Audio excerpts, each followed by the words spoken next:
Welcome to the Property Development Book Club podcast. Please be advised that panel members are expressing their own views and opinions, which should not be construed as advice. Development Book Club podcast, where in this episode we are talking about Proptech. Now, since the dot-com boom brought us Rightmove, Proptech has come a huge way. There's been a huge increase in interest and investment over the last 5 years. So in the UK alone, investment has gone up 15-fold in that time, and it really accelerated between 2020 and 21 with a 5-fold increase. Now, with us here today, we have both Proptech experts and also the developers and architects who actually use Proptech every day in their day-to-day lives. So, I'm Hattie, I'm from Flowspace, we are a Proptech company, and I'd like to introduce, for my team to introduce themselves. Thank you. Hi, Robert Bias, Chartered Planning and Development Surveyor, specialising in land acquisition using technology on a day-to-day basis. Excellent. And Hugh GIBBS, ex-planner by trade, turned GIS officer. I'm one of the co-founders of a company called Searchland, which helps people search for land and properties as well. Hi, I'm AMANDEEP. I'm an architect and an urban designer. I'm an associate at BFirst, and I'm thinking of ways every day in how to bring technology into the workplace.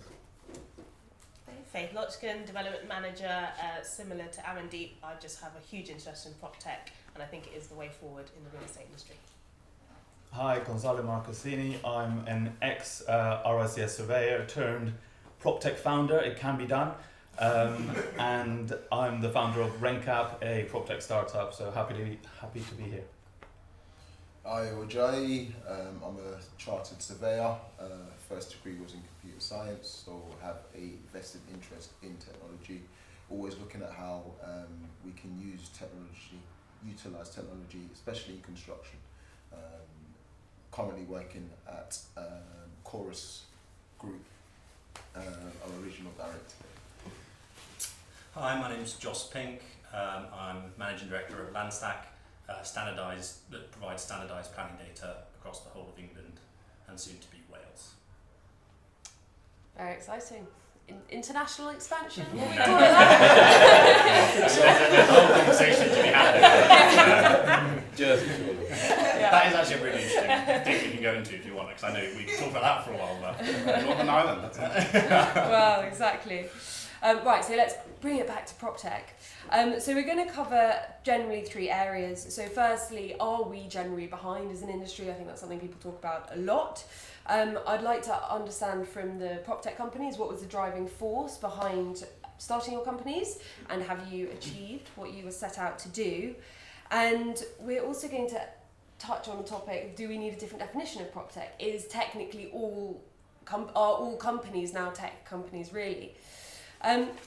So I think I'll start with my first question, which comes to the general refrain behind Proptech or Contech is that we are behind other industries such as fintech, legal tech, insurtech.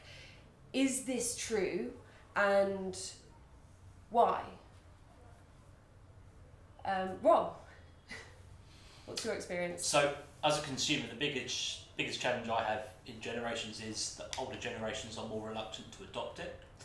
So in my day-to-day role, you might do something through using technology sources to make things a bit faster, smoother and easier. And there may be resistance to follow up with it, and you have to go through a more archaic means to push it forward. So it's putting a business case forward over a medium term. And I think put the effort in now to try and change it will hopefully make a positive impact for the industry. So we have a barrier internally when companies come with solutions to actually getting them adopted internally. Absolutely, yeah. And Hugh, you've come from a more, let's say, traditional background and now into the Proptech industry. How have you found encouraging people to adopt your product? That's a difficult one. Where do I start? For some people, it's hearts and minds. You really have to educate them on why it's worth it. Because a lot of what we do is, I rarely, when I do a demo of the platform, I rarely show someone something they've never seen before. It's the same planning app, it's the same land registry, it's the same constraint. So a lot of the education around it is saying why it's worth paying for something that allows you to do this. And it's like what you say, it's speed. That's the number one thing. speed of something, but actually when you get them on that hook that, hey, you can do your job faster, you can free up this time, you can say, well, now look at all the stuff that you missed, look at all the stuff you left on the table. Good example, if you're searching for a planning application, I had when I was working as a planning consultant, I was asked to find comparable apps for a former equestrian land conversion, so an old paddock, right? Not that many of them. Took me about 2 days to find 5 applications and did it on SearchStand. I called up my director when we launched and said, hey, remember that task you made me do? Check this out. 2 keywords, former and equestrian, 1,000 applications. Amazing. And it's like, it's amazing, but it shouldn't be. It's kind Yeah, of like, now I've got them, and then the work begins. So Yeah. that's our approach. So my belief, rightly or wrongly, is that one of the barriers is the heterogeneity of real estate. Like every single building is different, every site is different. What has your experience been? Let's take you, AMANDEEP, in terms of your work, adopting technology when every single thing that you're dealing with has a different aspect to it. I can come from the angle of when there's softwares now on the market talking about site capacity study based appraisals. So you will have apps that will be able to run a multitude of options on a site based on a set of parameters and mixes to give you an idea of what numbers might look like. Now, I've always felt as an architect that is a part of your role that really should be gone to a machine, because often all that's used to generate is to create a strategic brief, to understand appraisals. It's very rarely actually about design at that stage, and I think designers can get too bogged up in understanding design there when actually the purpose of that exercise is understanding metrics, suitability, because that site might kill a project to begin with. So there's definitely space where there's a lot of inefficiencies done with designers all across different projects, where you will do 10 options on a site or whatever. There's apps such as a government GLA launched app called Prism, very clunky to use at the moment, but I think there is other apps like that right now that actually allow you to put a bunch of parameters that suit your organisation, and you can, again, like you said, it's and then what? Like you've done that, you've understood that viability works, then you can go to a designer and go, right, we know we need X amount of units with these uses, let's begin. And at the moment our team does that in quite a manual way, and I know for a fact that is a process that we want to automate. I think part of the reason why it's been so slow to be adopted is because the industry itself is very slow. So if you talk to a house builder or a land agent, they'll have deals that are going, and you know, if you're thinking strategic, that's 10 to 15 years, right? And so if they've got their site, there's certain things they might need to monitor, right?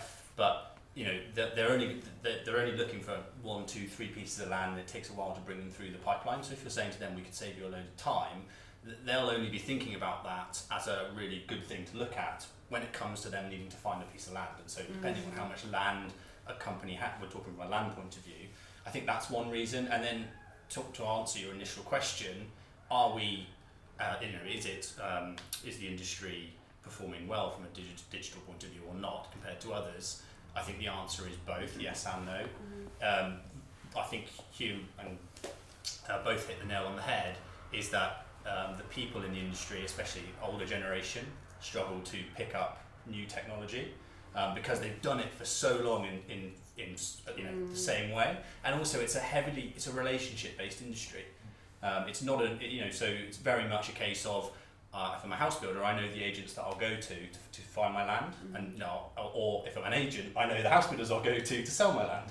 And so, from a point of view from them, it works that way. I know the person I need to speak to. Why do I need any sort of technology involved there? So I think we spoke about it pre this as well, as it's kind of potentially new business models or changes to the way people work. It's going to be something that technology will change. I think the industry is very opaque as it currently is, and I think technology will bring transparency and essentially allow people to work off the same page, the same set of planning data. Gonzalo, on that point, do you have any views? Yeah, in terms of are we behind other sectors, first of all, I don't think we're competing against them, so I think I'm not sure if that relates too well. But yeah, obviously we've seen what happens in fintech, we've seen what happens with blockchain, and now the metaverse, right?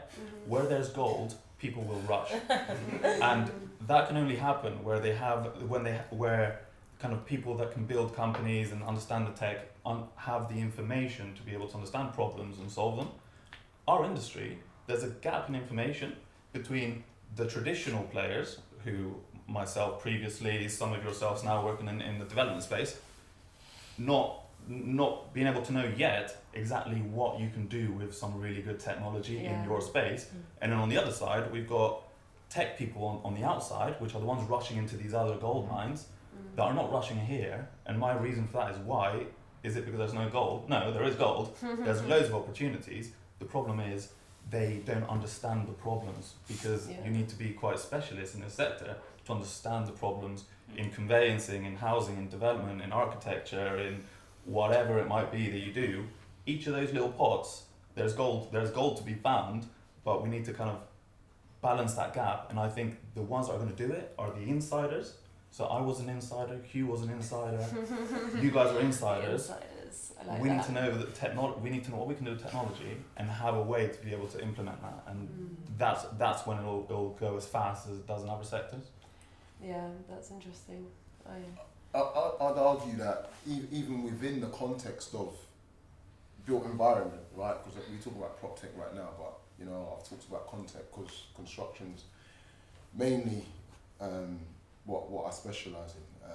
But I think Contech is potentially even behind Proptech. And I'm not saying we're competing, but there's a number of people here that are Proptech. I think there's ways, in terms of ways that buildings are built, processes that are taken that can be automated. I think if we look at even the developments that's happening currently with the digital twins, and the lessons that can be learned from that, I do think that as an industry, yes, that there's lessons that can be learned. I think we are behind, and I think actually property's starting to lead the way, but I think also context got a way to It go. will come to, yeah, actually, Amandeep, you're looking at digital twins at the moment? I am looking to pilot this. You mentioned gold, Gonzalo, is like the maintenance industry is as archaic as it possibly gets. The asset management and maintenance industry, particularly when it comes to resident, try and extract data from anyone about, you know, how many maintenance call-outs have you had to do in these 3 blocks on this specific? No idea. There's no good log for it, and even to the point there's still lots of people still reporting things through a phone by calling a call center, who then logs that manually on paper, who then send that. That's happening right now in so many. So there's something I'm trying to pilot right now, which is effectively digital twin plus, I call it, because taking a BIM model of as-built model of a building, but enriching that with both qualitative data from residents, data from the buildings itself, so in terms of output of energy and utility, add that to layers of sensor-based data, so air quality monitoring, daylight levels, occupancy sensors, humidity and temperature. And then when you layer multiple sources of data, you can start asking interesting questions. You can start talking about proactive maintenance, where a humidity sensor is able to detect humidity and damp building up in a place before it happens, and you're able to nudge those residents, or you're able to come in and go, actually, you've not been opening your window, you switched off your MVHR, and we can just tell that within 2-3 sensors. It's about connecting data points, and right now they're just so far behind. So there's a project I'm piloting this on, and again, I think the culture bit you mentioned, I'm trying to persuade various people that this is, but actually it means some industries just become obsolete. You were talking earlier about lots of big giants going, there's a change I need to do there, but that just means you are consuming yourself as an industry and going, actually, we don't need 50 people sitting there in the call centre. We don't need 20 people ready for call outs. Should we bring that topic up in Yeah, terms of? go for it. Yeah, we were previously to the session. We were just having a quick conversation because we were getting excited earlier about what is Proptech and Contech and all that sort of stuff, and is kind of big players at the moment that are operating in the market, the kind of JLLs, the Arabs, the Arcadises, whatever. When they digitize and adding extra digitization to the offerings that they're currently doing in their current business models, is that included as Proptech? I'm not here to say whether it is or isn't, but what I'm excited about is what we were discussing earlier, which is new business models. So I remember this early in my kind of startup phase, I read this awesome Harvard Business Review article that said new technology allows new business models. right? So we can only do Uber because of the GPS and all the tracking that we've got. We can only do Airbnb because people started to become, because of the sharing economy and all that sort of stuff, it became more normal. And other industries, when there's new technology, the business models do this, bang. New technology, bang. Our industry, we've had this much new technology, but we haven't closed that gap. We're nowhere close to it. So this, what I really love about you guys in this group is you're inspiring others to see what opportunities there are out there. And I want to say that that is the huge opportunity there is. Find your niche in that space and tackle it. That's a really good segue as well into actually your companies. Can you just give a sort of a 20-second, if possible, like what problem are you trying to solve with your business, Josko? For us, it's planning data. I think it's the one big problem that hasn't been solved by government. So land reg is really a solved problem. You know, ordnance surveys solve a huge number of problems, but there's 300 plus local authorities in England. Every single one of them provides their data in a different way. There's no standardisation at all. If you go from one local authority to another, it'll be presented in a completely different way. And so that's the one of the big issues we're trying to solve. And then also access to that data as well, to make it as accessible as possible to people and to combine it with other data sets. Yeah.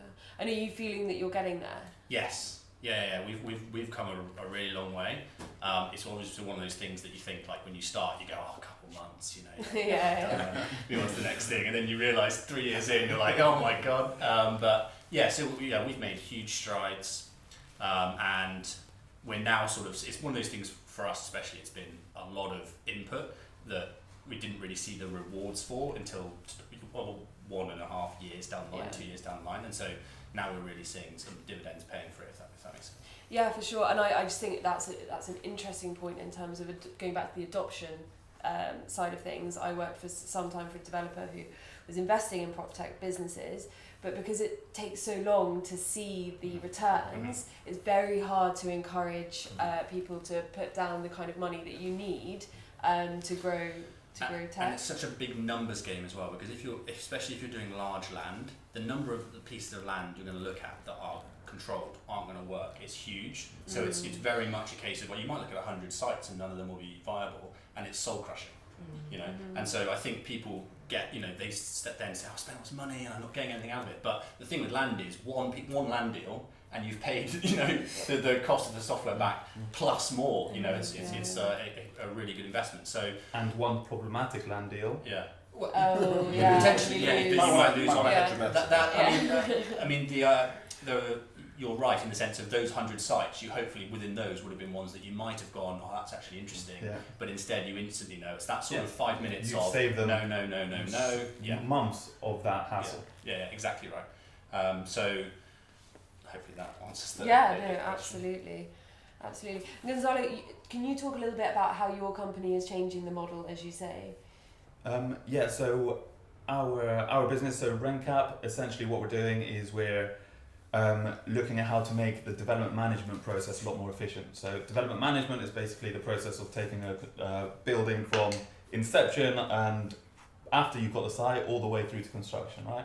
Loads of stages in there. At the moment we're focused on one part, which is all about site investigation.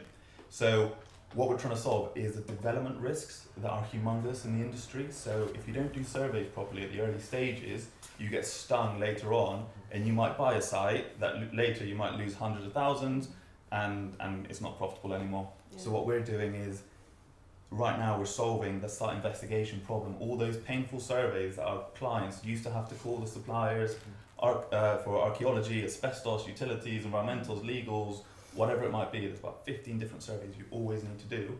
Complicated as well. You don't know which survey what to do. Basically, we've got a platform, simplifies that, upload a site, get the suppliers who are vetted, they do the work and they upload the reports, and then the client is happy. That's pretty much it.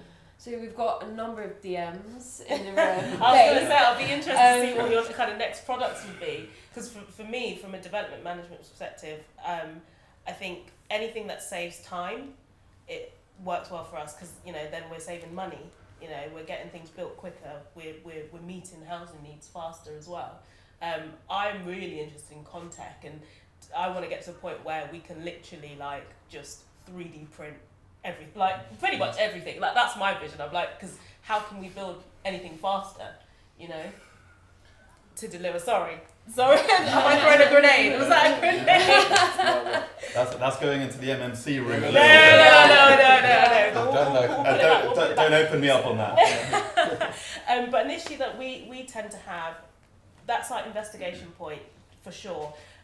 Planning side of things as well. Anything that can make the planning process easier and more efficient, and educate the committees who are making the decisions. I just really want to ask a question. Do you, because it's relevant to the whole point about whether the industry itself is technologically advanced or not, the government LiDAR data set they published, and also drones in terms of the ability for drones to do surveys, is that something that you're excited about? Yeah, definitely excited. One of the things that is crazy is every time you have a development, right? The whole of London must have been surveyed so many bloody times. If someone wants to sell a piece of land, right, the buyers that are going to buy it, if they haven't done the surveys, for example, they would need to go to the utility suppliers and find out what the utilities are. It's probably been done 50 times before. There's on a the site. huge amount of wasted effort in the industry, literally from site identification all the way through to what you're talking about. Think of the number of people that have all bought the same land registry title, for example. It's going to be in the hundreds of thousands, and the amount of time it takes for people to do the same due diligence on a site. It's crazy. Yeah. On the legal tech, which we haven't even got it into, it's the same thing. If you want to do indemnity insurance, if you buy and sell, there's not one indemnity insurance package. You're getting a new legal company to do that every single time. So that is a problem throughout property. But there's a reason that exists. You need it to be done and up to date. So, on the search land side of things, I'm going to try and keep it different to John. Although he made some very good points. So I'll use that as a platform. So the idea of search land, quite simply, is to search for land. But it comes from when I was a planning consultant, which I didn't like doing. I decided to start finding land for developers, because as a planner you used to do appraisal. This site's bad, why do you bring us these bad sites? So it's, okay, let's flip this on its head. As a planning consultant, we're going to go out and find you sites, and then we'll tee you up, take an instruction and get the planning fee.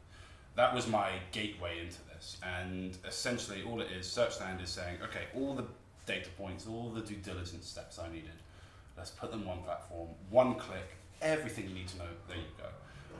So that is, it's land registry, it's planning applications, it's constraints, it's sales, it's use classes, it's developed percentage, it's local plan positions, are they failing, are they doing well, all of that in one place.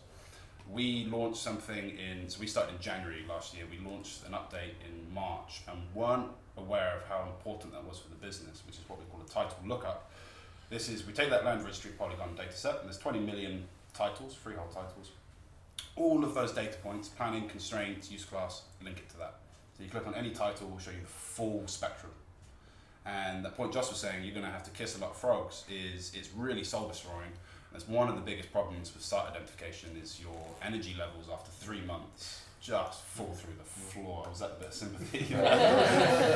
Fall through the floor. And so it's, how do you shorten that time, compress that right down to a morning's work, find 100 sites, find 50, a bit more reasonable, and then contact the landowners, and that's when the work begins. So we use a lot of automation. We have automated letter senders. I was going to ask you about that. I was going to bring it up earlier, but I thought, no, I'll wait for now. We've sent 5,000 letters to date. It's great. You have a title plan that comes with it. You make it dynamic. You can have references, title site, all these things. Because that's all the work is. And then the work begins. Then you're speaking to the landowner. Then you're getting your appraisals done. Then there's a nice handoff onto what RENCAP do. You know, the real work begins. There's a housing crisis. You could pick any point on the housing crisis to solve, and that's what Proptechs lies about doing, solving problems. Our problem is the first bit, the bottleneck. Or you could argue the point before then is actually it's like 6 bottlenecks. Before then would be planning, you know, one step at a time. Yeah, absolutely. That actually did bring me to another point, which was that from my perspective, sometimes these sites can seem like an aggregator of the data that is already existing. And what are you guys doing to take that to the next level, to be truly innovative rather than just using data sets that already exist? Hopefully you enjoyed. Actually, I know you've enjoyed what you're watching. So please like, share, and subscribe. I'm Adewale Ademalake, founder at A Lake, which specialises in property development and development management. We are sponsoring the first season of the Property Development Book Club podcast, which will be out on all platforms soon. Great. So one thing I've been wanting to ask you, Proptech experts, is with the technology you have at the moment, my understanding is that you are aggregating data from public, well not necessarily public, but from other sources. And first of all, am I correct in that assumption? And what are you doing next to really innovate with that data rather than just collecting other people's data? Josh, you can... Cool. Forgive the horrible pun, but essentially the foundations aren't there yet, right, for what you're talking about. The reason why is because you need, in order to work with the data to do innovative things, you need the data, right? So planning applications are a no standard at all as to where you can do things. You have to do a huge amount, as Hugh knows, to actually bring all that information together first before you can do things with it. The same with local plans, the same with land and assessments and so on and so forth. So it's kind of like when I first got into it, I was thinking, yeah, you know, there's so many different things we could do when you think on the abstract, but when you get to the reality, you actually need the data to then be able to do things. So we're looking at machine learning implementations and things like that, which will make things much more easy, you know, the whole standardization of the system, but you need the data to do that first, you see what I'm saying? Yeah. So we're trying to solve almost like foundations problem number one, so we can actually build the Proptech house on top. Yeah. That's, So would you say the data's available, it's just untidy? Yeah, so it's available, and then the problem It'll is take you 10 define years. available, right? Because It's available to like, data if you look at a local scientists. plan and it's PDFs, Yeah. right? That is Yeah. a computer science problem that hasn't been solved in terms of digitizing all that information. Like that's a whole computer science problem in itself. I So wondered how you did that. so the kind of that's where we are, is that, you know, that problem needs to be solved first. Now I would suggest, you know, Digital Land, the government agency, are the guys that are going to be doing that in the long term, because they're the people, you know, shout out to them, who hopefully will be getting the local authorities to publish across the standard. If that doesn't happen, then it's going to still be companies like us and Hugh that do that sort of thing. And it's going to be costly. Like the information should really be free, like it is if you go on the local authority website. It's incredibly difficult to get at. So there's so many things you could do if you have the information, but that's kind of why I think you're sort of saying what you're saying, is because land. So you'll see a lot of innovation around land reg data, a lot of innovation around UPRN, house price data, EPCs, things like that, because the data is in such a high quality format that you can do loads of incredible things with it. But a lot when it comes to the planning side of things, that's where the issues lie, if that makes sense. So I think that's my answer to that question. Yeah, and I'd like now to turn to the people who are working for developers or at developers. What kind of questions do you have for, like, what are the problems that you have that you would love these guys to be able to solve? I mean, I think there's as already identified, there's problems at pretty much every single stage from a development management perspective. So we take a site, you know, get planning on it, design the scheme, get guys on site to construct it, and then hand it over. And right from sort of planning, things like, it seems so small, but things like managing conditions and when conditions are discharged. Often, you know, I'm trying to figure out what's been discharged and what hasn't, so that we can proceed to the next stage of development. And I'm having to ask different people. But if there was a system that kind of has that already there, we're still using Excel spreadsheets to manage our conditions and things like that. So I'm really interested to hear what RenCap might have in the pipeline coming forward that will help that process a bit more. Yeah, awesome. And what I want to try and say is, don't look to me. I would say if you, we do solve problems and we're doing our stuff, but we have our clients. But I would say if you find a problem, that's your opportunity. So That's not see it, test it But it's out. like Let's you talk about said, that. months. It's not months, it's years, isn't it? You really have to put yourself behind It it. is. Yeah, it is. It takes years to become rich, but also to build something amazing. And like, Adewale, you know, we met about RenCap. I don't know how many years ago, but it was a complete different proposition, because I met with him, I met with others. I learned. You pivot, you change it, and you learn from the market. Like, I didn't know how to start it. That's what I'm just saying. Like, if you find these opportunities, explore them. Offline conversation. Step two would be get a good developer, software developer. They're Yeah. hard to come by. They are and expensive. Rob, what would your requests? The perfect product to make my life easier in the Yeah. industry. I think something start to finish where I'll just use one product throughout. So from site acquisition, you can do the planning, data synthesis. So things like doing a development appraisal, you could feed data in, comparable data feeds in, but you still have to plug that into the appraisal system, which kicks out a figure. And then as you go through the process, more data room information could come in, it could evolve further. And then all the way to the completion of the transaction, it could change again. But at the moment, that is all through a spreadsheet, Excel. Yeah. There are products out there which work, but you still have to dance between 4 or 5 applications to get to that point. Yeah, it's like different formats. And then it's other departments as well, so sales Yeah. departments, procurement departments, and so on, all the way to the end.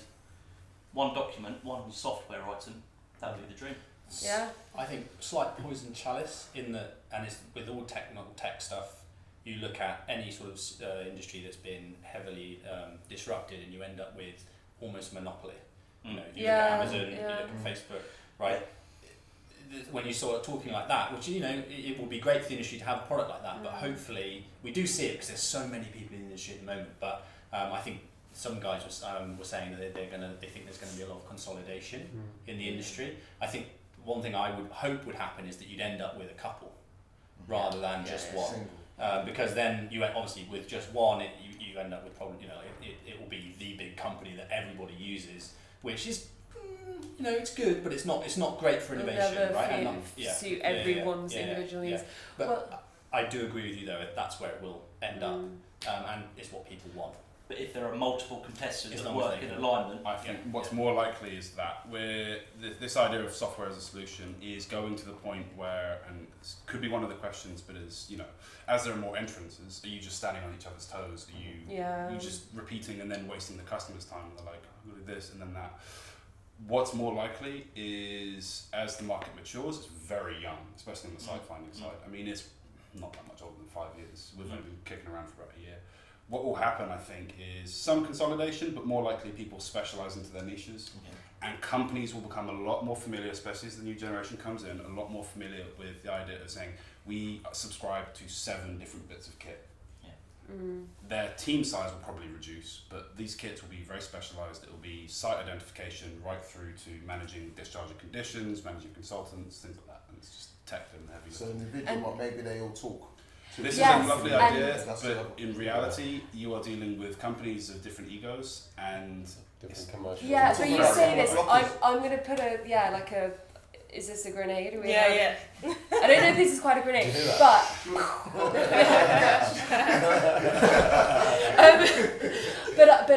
my understanding is this is actually what blockchain will be able to do. Like blockchain is creating a standardization of data that will be completely transferable across different applications. So I think that might actually be like a way bigger topic that it will take way longer to come. But I think that's something that we should all start to like educate ourselves on and start thinking about. Tokenizing real estate. Yeah, maybe, but just in a very simple like explanation at the moment, like if you have a wallet with Ethereum in it, you can use that in multiple. So you could use that to play a game in one aspect. You could use it to buy real estate in the metaverse in another aspect, but it's all the same wallet effectively. And so that then gets rid of that problem. Like everyone can just do their own applications that do a special different thing, but then the data that is coming through that is actually like it is in a single format. But it's also I'm not sure we need to overcomplicate it. Yeah. There's 2 things that are going to happen, which is what's already been discussed. There's either consolidation or there's partnerships. And that'll be it. There'll be the providers at each individual stage. If someone wants to sell, there's a consolidation. If they don't, and whatever the partnership might be, there'll be a partnership, like you said. And you'll be able to hopefully go through that development management process. The one problem is, we all know, development management is not linear. It splits into different tributaries depending on what you're doing. You could do traditional construction, you could do MMC, you could do printed concrete houses, whatever it might be. And each one, there's not going to be one solution that can do all of that stuff. So it's going to be quite complicated. Yeah, that's a good point. Yeah, and I think collaboration is going to be key, and I think when we look at availability of data, I do think the real answer is just how this information is shared. Everyone is very protective, everyone is kind of competing with each other, and I think for it to really flourish and for it to really grow, collaboration is going to be key. I think it's one of the key blockers at the moment in terms of growth of tech. For me, already, the three guys here from the expert sort of PropTech space are already doing huge strides to break down the barriers to entry, because as you said just earlier about how difficult it is to access, to dissect, to understand that information. You might have very large developers who have a team to find land, have a team to look at planning, and actually somebody like myself who's dabbling in thinking about property development, whilst working in a larger industry, is able to very quickly, and I used to do this very manually, I have my Google Maps loaded, I have planning portals loaded, and I have an Excel spreadsheet loaded. And this was like, several years ago. And then I was like, surely this is insane. Then I started Googling, came across one place, Nimbus. Then I went to Land Insight and The L word. I hadn't until today, I hadn't heard of you guys. But I see it as like, if you compare it to, let's say, the stock market, the people who were able to access that 5-10 years ago to people who are able to access it now, the tech has broken the barrier to the entrance to that market. It's made it available, and we always talk about how much of an opportunity the property and the housing crisis is for the small developer and the medium developer. I think technology like this is giving birth to new industries. It's the great equaliser technology. The numbers on this are 40 years ago. I think it's 2 in 5, 2 in 7 homes were built by SMEs. Right, your definition of SME is typically smaller company and smaller units per year. Now it's 1 in 7. And this country, we have big dependence on your mass home deliverers, people really just churning out those big numbers. New garden villages are now a thing again for the last few years. And so tech, the great equalizer. We can, it's the sort of cost of these things that mean you could have a yearly cost of a couple £1,000 and effectively compete. That's competitive advantage on that. So this brings to quite a big question, which is what actually is PropTech? What is are all companies now technology companies? Should they be? I use the example of my own company. So we provide on-demand access to workspace. So we are an app, and the technology is key to how we work, obviously. But actually, I rarely ever identify myself as someone who's working in PropTech, because what I'm doing all day is building relationships with people to join the app. I'm helping our customers have a really wonderful experience, and I see customer experience as one of our strengths far more than I see technology. So my question really to, I suppose, everyone is like, what actually is PropTech? Is it just a company in the property industry that happens to use a lot of tech, or does it have a more nuanced definition? I can take this one. I'll keep it super vague. PropTech, as I was having this conversation with my co-founder, shout out to Arthur Goodhart, wherever you are. It is very simply, I see it, because I don't like the term PropTech, it is information, and that can be data, spatial, whatever. Technology, that can be software, hardware, for us it's software, and real estate, built environment. That's all it is. That's the umbrella. That's why it's not a very That's good it. That's it. Because by that definition, using Google Maps Street View to find a home or somewhere to build is PropTech. Yeah. That's not PropTech, so I don't like the term PropTech as a whole. Yeah. Gonzalo, do you have an opinion on this? Yes.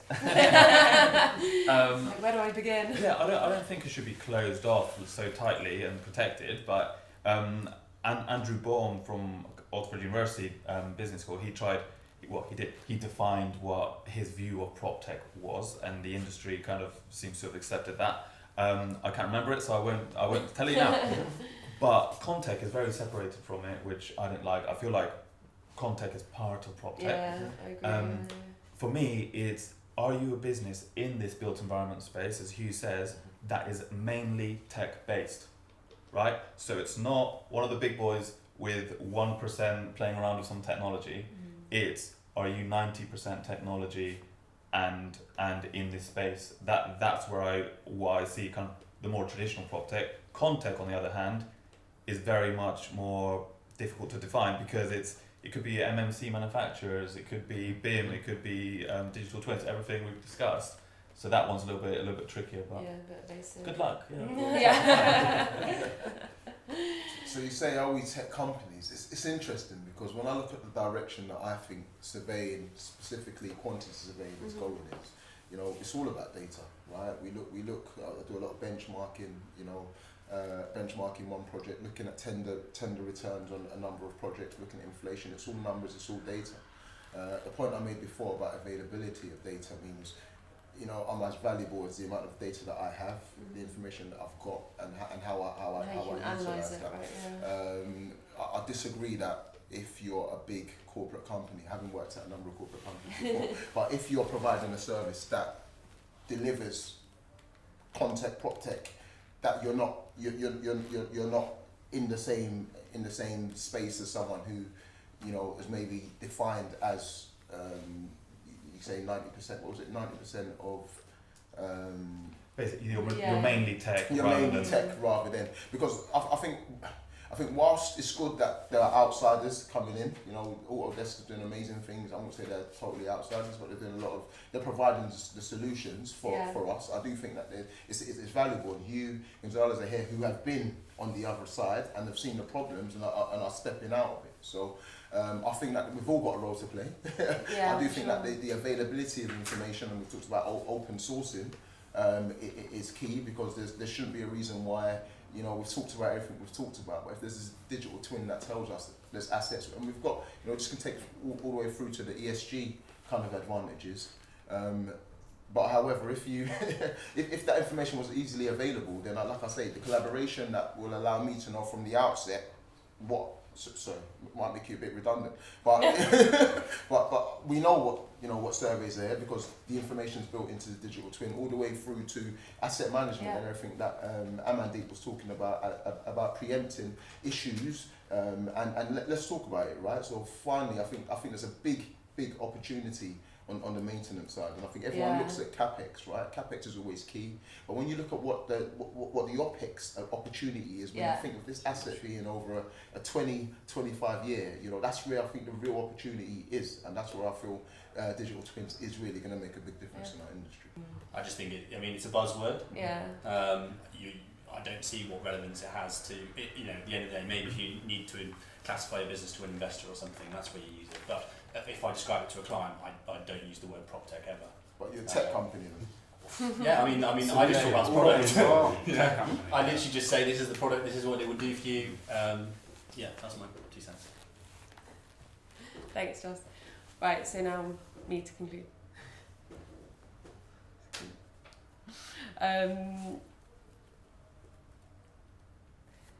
We can edit this, right? Is it run out? Is it done? We've got 1 minute. That's going to be the opener. Do we need another clap?